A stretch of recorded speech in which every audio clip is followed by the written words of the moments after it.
Hello, hi guys! Magandang hapon sa inyo lahat. This is Chin Rodriguez from Mesagri Channel, a faith healer, also mata reader. So ngayong hapon, natatagan natin nagsabihin sa iyo ng ating mga gabay. So this is Archangel Michael messages for the sign of Capricorn. So Capri, welcome to my channel. Ano kayong messages, advices ng spirit guides ang ating masasagap for today's video? Kanino naman kayang energy o kaganapan sa buhay ng mga Capricorn ng ating mga hagilap? So guys, this reading is a general reading lamang. Hindi lahat makaka-resonate. Kunin lamang po makaka-relate sa inyo and comment down below kung kaninong energy ang ating nasagap. And of course, don't forget to like and subscribe my channel and hit the notification bell for more videos updated. Kasi maraming salamat po sa mga walang sawang pagsuporta sa aking channel. Lalo-lalo na hindi nag-skip ng ads na way pagpalag kayo ng Diyos at may kapal, siksik-liklik na gumapaw na biyayang manumbalik sa inyo. So guys, let's see guys kung ano gusto sabihin sa iyo ng ating mga gabay for Archangel Michael messages for the sign of Capricorn.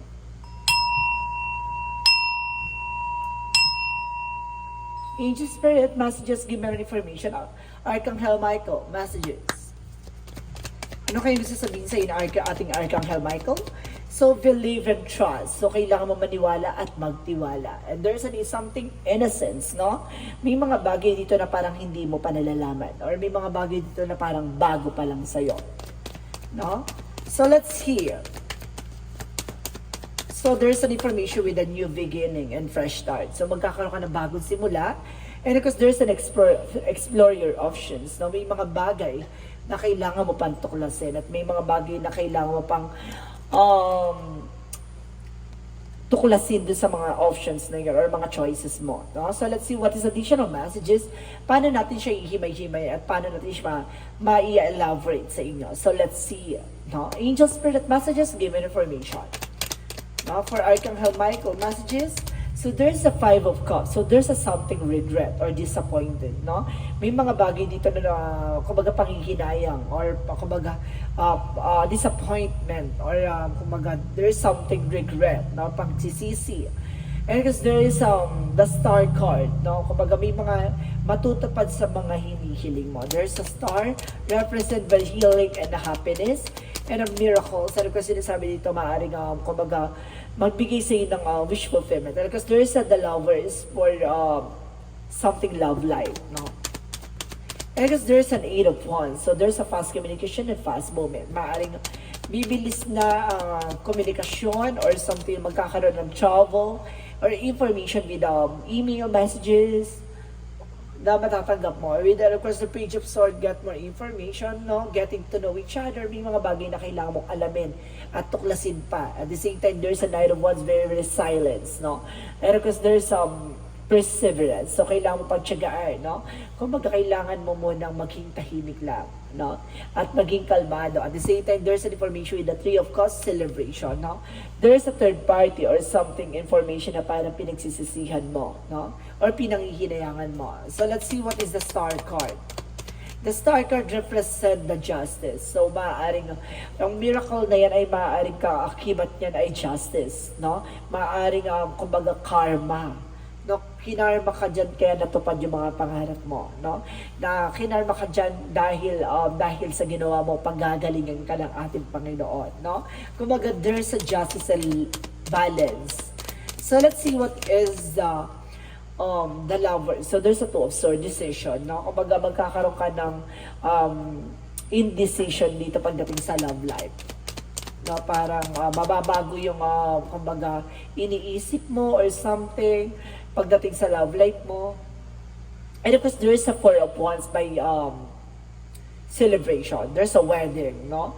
And there's a twin flame energy na there's a travel, guys, na may uuwi, may homecoming na magaganap. May galing sa ibang bansa or may galing dito na pupunta na ibang bansa or galing sa ibang bansa na uuwi dito. Or either, kumbaga, there's a wedding. May magaganap na kasalan, celebration. And of course, there's a Three of Wands for waiting for a result or waiting for a ship. There's a threefold clarification, may travel talaga dito, guys. May travel. So, let's see what is the Knight of Wands. Knight of Wands represent the Ace of Cups. So, there's a new love coming in for you. May pag-ibig na darating dito na maaaring magbigay sa'yo ng kumbaga katuparan, no? Kumbaga kailangan there's a low-key na tinatawag na pagdating sa relationship, no? Relasyon or kailangan mo maging tahimik. Kailangan maging private kasi kumbaga sa mundong ginagalawan natin, kumbaga modern na ang mga inggitera, no? So let's see what is the Five of Cups and the Three of Cups. So there's a King of Cups. So there's an information with a devoted supportive person na maaaring kumbaga ang nangyayari dito, kumbaga nadidisappoint ka sa mga nangyayari pagdating sa love life that because of third party involved, no? So let's see what is the Star card in the Justice. So there's a Strength card. No, kailangan mo lakasan ng loob mo, no? Maging matapang ka. No, at kailangan mo magkaroon ng confident or kumpiyansa na lahat na nangyayari sa iyo, lahat ng ginagawa mo in a good way, in a good company or something na alam mo magiging maganda rin ang ikamubungan nito. So let's see what is the Lovers and the Two of Swords. Ika nga nila pag wala ka tinapakan tao, ilaban mo kung ano man yung karapat-dapat or kung ano man yung deserve mo. So there's an information with that. Four of Pentacles, no? Protect your power, protect your energy. No? Kailangan mo mag-budget, protection na, pangalagaan mo, finances mo. So let's see, what is the Eight of Wands and the Four of Wands? Nagre-represent to guys ng the King of Wands, control and stability. Kailangan magkaroon ka ng control pagdating sa bagay-bagay, kumbaga, kailangan magkaroon ka ng disiplina, no? Pagdating sa love life and career mo. So, there's a lot of messages na kailangan mo maging mature enough, no? And of course, there is the Three of Pentacles, collaboration at teamwork, no? Hindi pwedeng, kumbaga, siya lang, or hindi pwedeng ikaw lang. Dapat there's a give and take. At the same time, there is a unity, may pagkakaisa, at kailangan mo munang alamin yung mga bagay na makakatulong, at may mga resultang darating na. So let's see what is additional messages for the Knight of Wands, and of course, the Ace of Cups, no? And of course, there's the Eight of Cups. So there's a let go, no? Kailangan mo na i-let go yung mga fear and doubt mo. At the same time, there's an Ace of Pentacles with the outcome, no? It's all about money and career, no? Pagdating sa iyong reading, kumbaga malaking factor ang love, ang career mo. And of course, there's a Ten of Wands, kumbaga tinapos na yung burden and obligation sa iyo, kumbaga tapos na. And of course, there's the Queen of Pentacles, you need to be practical this time, no? There's a good sense pagdating sa entrepreneur, pagdating sa business, so kailangan mong i-clear out na tapos na yung obligation mo. Pagdating sa business is business, walang pamilya, walang kamag-anak ko dyan, walang kaibigan. At the same time, there's a Seven of Wands, protectionan mo, no? Ngayon, kumbaga maging wise ka na this time, no? Kumbaga siguro dati inosente ka pa, kaya walang kamari-mari pagdating sa mga desisyon or sa mga bagay-bagay sa paligid mo, even sa money, no? Kumbaga baliwala lang sa iyo yung eksena na to. Kumbaga ngayon, kumbaga kailangan mo nang baguhin yung mga bagay na nangyayari sa iyo na nagiging sanhi ng something collapse and of course the chaos mo or napagkasira ng pagdating sa business and finances mo. So let's see what is additional messages for career. Sa career mo, there's a Nine of Wands, slow and steady, no? There's a slowly but surely. Kumbaga, kailangan maging mahinahon ka, kalmado with the Six of Wands, magkakaroon ka ng victory and success pagdating sa career mo. So, pagdating naman sa love life mo, there's a Tower moment for a major changes, no? May mga bagay na magbabago pagdating sa love life mo. At the same time, there's the Wheel of Fortune, there's a destiny to happen, no? Walang makakatakas sa kapalaran. So, may mga bagay na nakalahad sa'yo at may mga bagay na nakatakdang mangyari sa'yo. Kahit na anong takbo mo, mangyayari at magaganap kung ano mga bagay na dapat mangyari. No? So, let's see. Additional messages for health. So, there's the World card. No? Kumbaga, magiging maganda ang kalusugan mo with the Hermit card. No? Kumbaga, you are being protected ng ating angel spirit. There's a Hermit card with a soul searching and soul enlightenment. So, about sa spirituality mo, kumbaga, magiging maganda ang takbo ng kalusugan mo. No? So, let's see, no? What is additional magical fairy messages?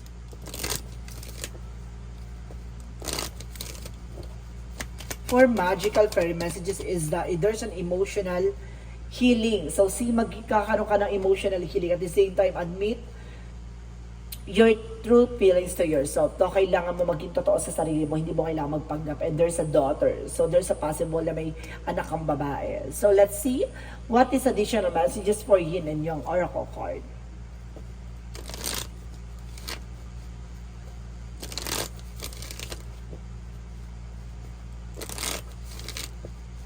For yin and yang oracle card represent freedom, no? Kumbaga makakalaya ka na sa bangungot ng nakaraan. Or may mga bagay na makakalaya ka na sa mga pinaniniwalaan, or makakalaya ka na sa mga bagay na kinakatakutan mo mangyari. And there's an information with the feminine. So, there's a rebirth. No? Parang nakikita ko dito na parang magkakaroon ka ng kalayaan at kalakasan dito. And there's a third eye, clarity, kaliwanagan. No? Parang lahat ng mga bagay parang huhubarin sa'yo sa eksena mo at matutuklasan mo yung mga bagay na dapat mong gawin. And there's a empathy and there's a breakthrough, tagumpay. At mapagtatagumpayan mo yung mga naging hamon mo sa mga hinaharap mo. So, let's see. What is the chakra messages for you? For the chakra messages for you, there's a completion, no? May mga bagay na wag mong hayaan mahuli ang lahat. And there is a forgiveness, no? Kailangan mong magpatawad at patawarin yung mga bagay-bagay, hindi para sa kanila, para sa sarili mong kalayaan. And there is an impartiality. Kailangan mong maging balanse. Emotional, practical, spiritual, and of course, some medical. No? Kumbaga lahat maging balance ka. So let's see what is the Monsology. Monsology represent at it's time to take action. So kailangan mo na magdesisyon at kailangan mo ng solusyonan. At the same time, there is a time for healing. So maaring, kumbaga ngayon na yung panahon ng kagalingan, no? Kumbaga ngayon gagaling sa mga karamdaman or ngayon nakihilom ang mga sugat ng nakaraan. So let's see. And of course, there is a belief and trust. So kailangan mo maniwala at magtiwala, no? At there is a belief na impossible na kumbaga sinasabi dito na lahat ng mga imposible ay posible, no? Kailangan mo lang believe and trust, magtiwala at maniwala. And there is an animal. So some of you animal lover, guys, no? Meron diyang mga animal lover na kung gusto mo nag-aalaga ng mga hayop or baka nakakatulong yan, no? To relieve your stress, anxiety, and depression. So let's see what is the angel's answer. And there's a don't stop, no? Huwag kang titigil hanggat hindi mo nakukuha isang bagay or huwag kang titigil hanggat hindi mo na nakukuha yung solusyon or nagiging parang sanhi ng komplikasyon, no? There's an information with the compromise. So may pinagkasunduan dito and there's an in the near future, no? Maaring may pinangako na pakakasalan ka, na may mga pinangako na hanggang dulo. So there's a possible na may dulo naman talaga sa lahat ng nangyayari. So let's see what is additional messages for angel spirit. Ano kasi sinasabi dito, guys, there's some I'm sorry. May hihingi ng tawad from the past. At the same time, there's an information with the earth and learning how to be human. So, dapat matuto ka no, sa mga bagay na nangyayari sa buhay mo. Ang pagiging tao, no? Maraming taong susubok sa'yo. Maraming ka matutuklasan sa pagiging tao mo. No, dapat marunong ka at handa ka sa mga sakripisyo at handa ka dapat sa mga pagkakamali. At handa ka dapat sa mga kasinungalingan ng mga nasa paligid mo. Marunong ka maging balance sa magiging emosyon mo, no? Kumbaga kailangan mong matuto, kailangan mong malaman yung mga bagay-bagay na kailangan mong pakakatandaan. So let's see what is Archangel Raphael.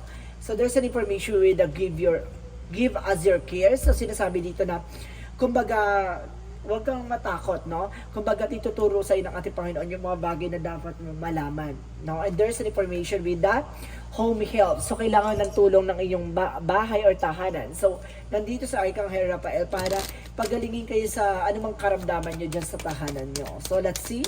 Additional messages for angel spirit. So, there's an information with discipline. So, kailangan mo ng disiplina, no? And there's a blame, no? Kumbaga, may mga panghihinay or pagsisisi dito na ganun talaga ang buhay, no? Na hindi mo na mababalik yung mga bagay na nakaraan na or lumipas na. And there's an imagination. Gamitin mo yung imahinasyon mo para makagawa ka ng isang bagay na hindi mo in-expect na kaya mo pala mangyari. No? There's a creativity, no? And there's a creations na siguro may mga bagay na magagawa ka na unexpected way or unexpectedly. And because there's a first chakra Archangel, fifth chakra Archangel Gabriel by your intuition, no? Patatalasin ang intuition mo, papatalasin ang iyong imahinasyon, papatalasin ang iyong vibration. At the same time, there's an information with the angel of love. There's a love can exist. So, ibig sabihin dito, may pagmamahal talaga mamumutangi na ipagkakaloob sa iyo ng ating gabay, no? So let's see additional messages. And because there's an information with the journey, travel. So meron ka talagang travel and there's a confidence, no? Kumbaga kailangan mo magkaroon ng kumpiyansa sa sarili mo na lahat ng nangyayari sa iyo ay may ibig sabihin at may kahulugan. And there's your survival, no? Kumbaga survivor ka, lagi ka nakakaligtas, lagi ka nakakaalis sa mga sakuna, trahedya, or ano man yung mga bagay na kagipitan, no? Kumbaga, lagi kang nakakabangon.